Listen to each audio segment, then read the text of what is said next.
Life is unpredictable, కానీ కొన్నిసార్లు మనం తీసుకునే ఇన్స్టెంట్ డెసిషన్స్ ఆర్ స్టెప్స్ వల్ల మనం ఇబ్బందుల్లో పడుతున్నామా అనిపిస్తుంది. నేను యాక్చువల్లీ ఒక న్యూస్ చదివానండి, చాలా డిస్టర్బింగ్ గా అనిపించింది. ఒక 24 years ఓల్డ్ అమ్మాయి హైదరాబాద్ లో ఉంటూ జాబ్ చేసుకుంటుంది. వాళ్ళ పేరెంట్స్ ఆంధ్రాలో స్టే చేస్తారట. సో అమ్మాయి వాళ్ళ ఫాదర్ ని సర్ప్రైజ్ చేద్దామని ఆయన కోసం ఒక బైక్ పర్చేస్ చేసిందంట. డైరెక్ట్ గా తీసుకెళ్లి ఇచ్చి సర్ప్రైజ్ చేద్దామని చెప్పేసి వాళ్ళ ఫ్రెండ్ తో కలిసి ఈవినింగ్ 7 o'clock కి హైదరాబాద్ నుంచి స్టార్ట్ అయ్యారట. హైవే మీద చనిపోయి ఉన్న ఒక బఫెలోని చూడకుండా వాళ్ళు హిట్ చేశారు. అమ్మాయి కింద పడిపోయింది. అమ్మాయి హెడ్ పై నుంచి లారీ వెళ్ళిపోవడం జరిగింది. అమ్మాయి స్పాట్ డెడ్.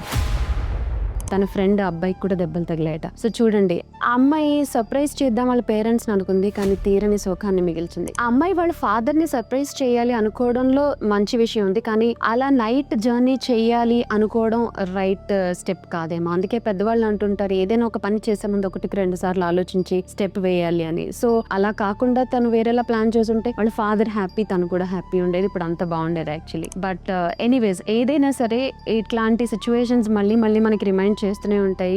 ఎప్పుడు కూడా ఇన్స్టెంట్ డెసిషన్స్, ఫాస్ట్ డెసిషన్స్ తీసుకోకుండా 1-2 సార్లు ఆలోచించి స్టెప్ వేస్తే డెఫినెట్లీ అందరికీ అంత మంచి జరుగుతుంది. సో ఏదైనా చేసే ముందు ఒక్కసారి ఆగి ఆలోచించి అప్పుడు నిర్ణయం తీసుకోండి.